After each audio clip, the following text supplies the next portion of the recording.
Hello, welcome back. It arrived. Jethro Tull, Analogue Production, Stand Up. Oh, I was so eager to get that, and I was so eager to compare it against my British first pressing, because you know, the outcome of all of those comparisons have been very, very clear so far. And of course, now finally we have a new Analogue Production 45 RPM version. And this is of course quite exciting for me to see how the outcome is when a real big gun puts out an audiophile remaster, reissue of an iconic album.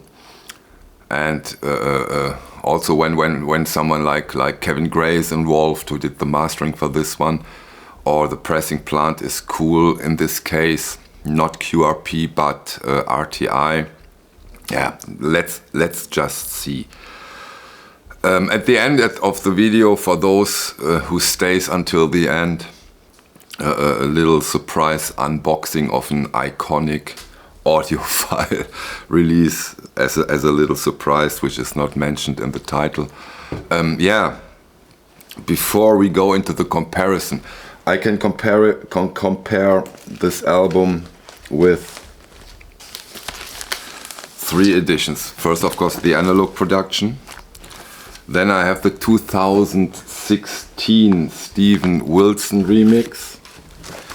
And of course, I have the very first British Island pressing. Go into this in a second. And yeah, and the Analogue Production. So 3 different pressings, 3 iconic pressings of this album, I think, or I might add. But briefly into the album, because this is a very, very interesting and important album. It's Jethro Tull's second title, and we have a game changer here compared to the first album. Mick Abrahams left the band due to problems with Ian Anderson, and Martin Barre joined the band. And that changing was big, because from then on Ian Anderson can put his ideas, his vision of what Jethro Tull should be very easily. And Martin Barre fully embraced the visions of Ian Anderson, and so we have here a very, very interesting album who goes into parts of classical, jazz, folk, rock, blues, and now we get this iconic Jethro Tull music, what we understand, what we know now today as Jethro Tull. And also they went very free and experimental when it comes to techniques in the studio. A lot of very experimental and at that time new overdubs, for example, and this is also a very influential and important, very important album. Influence, for example, early Pearl Jam, in my opinion, quite obvious. Great stuff, beautiful music. Yeah, but now let's get into the comparison and into this Analogue Production release. Comes in the usual outer sleeve with a hype sticker, which is not much of a hype in a way. It just says premium vinyl pressing HQ 180 gram RTI technology, and that's it. The first stunner and really worth mentioning when it comes to this Analogue Production release is the packaging. Comes in a Stoughton gatefold, and like with the original, we get this one. I mean, come on. glossy, shiny, sturdy, beautiful. And I had the pleasure to talk to James. James is the man over at Analogue Production who is responsible for the jackets, the recreation and stuff like that. And once more, James, fantastic job. This is an incredible, beautiful, beautiful jacket. I so do love this. Perfect, great stuff. Well made. One of the most beautiful packagings this year. Thank you, James.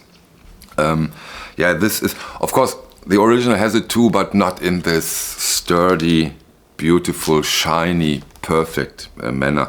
As you can imagine, after all those years, some things have changed to the better. No doubt about that. Yeah, as I said, I have 3 versions. The Analogue Production. Here I have, oh careful, the Steven Wilson remix 2016, also with this stand up, also a nice version. I think those are the original inner sleeves. I don't have those inner sleeves with my original. The original I have is the out of the pre-James time. Pre-Dave time, and so I don't have all those inner sleeves and perfect jacket condition and stuff like that. But at least I got the correct pressing. I got my original first British pressing, which you can see here. This is the jacket of the first pressing, and it also has this. And here's the backside. The guy who owned it previously, or one of the guys, stamped those, Shirley Thomas. Okay, he also stamped the label. It's okay, come on, it's a, why not? I mean, why not? I don't mind, to be honest. It just adds history and authenticity to it in a way. Yeah, those are the 3 records. Interestingly, you don't get the pink label on the Analogue Production. On the Analogue Production, you have the green chrysalis label. Don't know why. Maybe they has to do it. Maybe they say no, I don't. You have to do it that way. That might be the case. I don't know why. But of course, that doesn't change the overall quality. Yeah. How did I proceed? My first listening of those 3 editions went to the Steven Wilson remix. Then I listened to the Analogue Production, and then to the original. And then I switched forth and back between those releases for different, let's say, important parts where you can check things. Yeah, put on the Wilson, nice, already listened to it, and then I put on the Analogue Production. And then, how shall I describe it? Yeah, I can best describe it. It was as if I had now put on the original. The Analogue Production is way better, in my opinion. It smokes the Steven Wilson, in my opinion, especially when it comes to Ian Anderson's singing. So much different. And the funny thing, though, is that when it comes to the Wilson, the voice is so much more laid back. Not with what I've talked about regularly, that the voice is artificially put out of the band. But on the Wilson, it's way too much, in my opinion. And also everything else, the clarity, the punch, the freshness, by the way. Way better on the Analogue Production, in my opinion. And again, I had this feeling, okay, this really sounds great. Yeah, and then I put on the original British first pressing, and for the very first time I thought,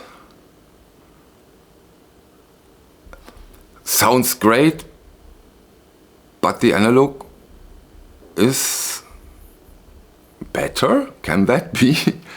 Yeah, and then I switched back and forth and back, and I like, for some reasons, I like the analog production a bit more. It's not now, not like with the Wilson, it's not that the analog productions are, yeah, no doubt. It's not a no doubt, but it's, the analog production has more details. The analog production has a more coherent, more realistic room. The room is stunning, and the singing of Ian Anderson within his band, very important, not up front, not artificially out of the band.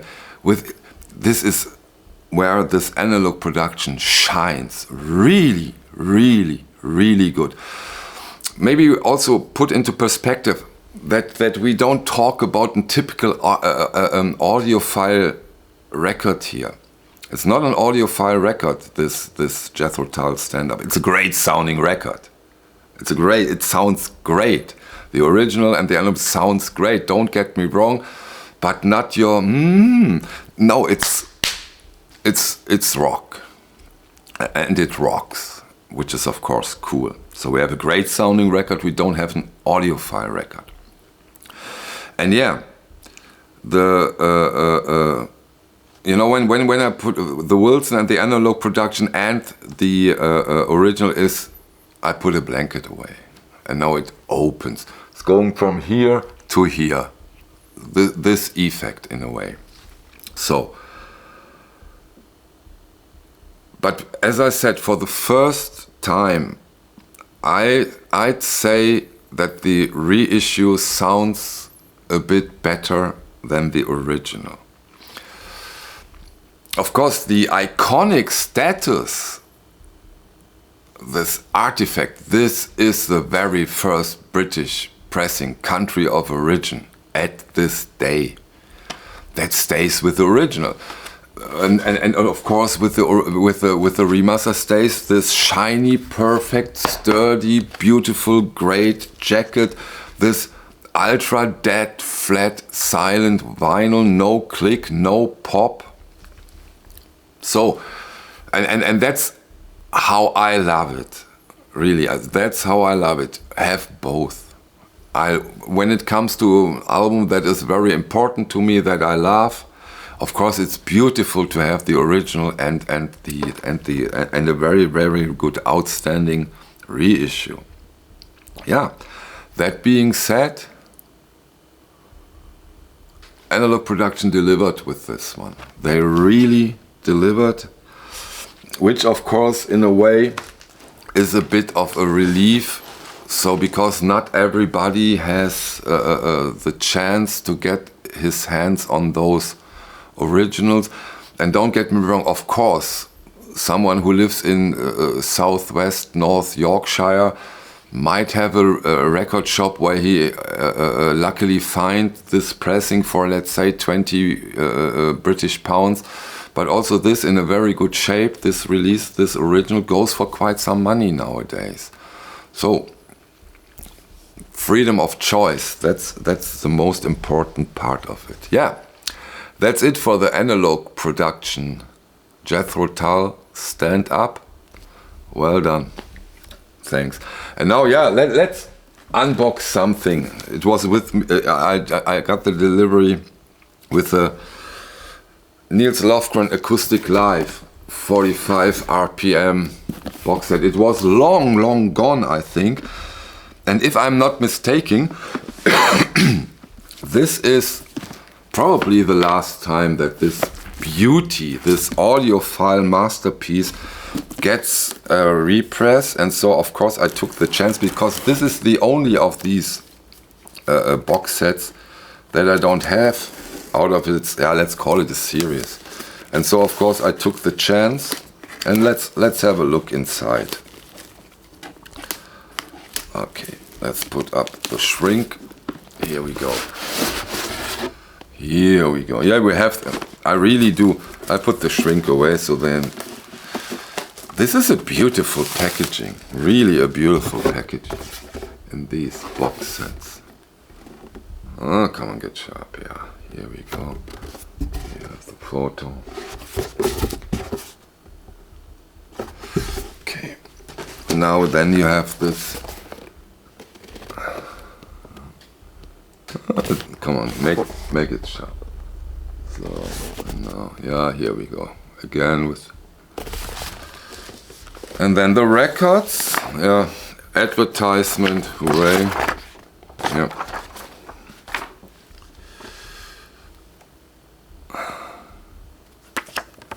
Okay, then what's this? Please see LP labels and back of box for correct track times. Some track times in the gatefold jacket are incorrect. Ah, okay. So then we get this gatefold.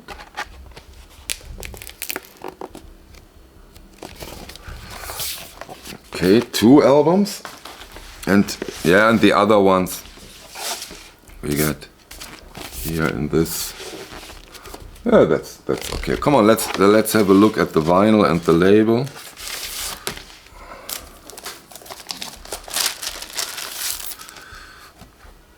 Here we go. So this is pre-cleaning, but it looks very good. Looks very good. Let's just check the jacket briefly. I didn't do that. Yeah, looks perfect. It's so difficult. Wait, I tried. Yeah, here you go. So see, no problems whatsoever. Great. Yeah, I can't wait to get into this one. If you're interested in it, probably the last time this gets pressed. Okay, that's it. Thank you very much for your time. I hope you liked the video. And yeah, see you on the next one. At least I hope. Okay, bye.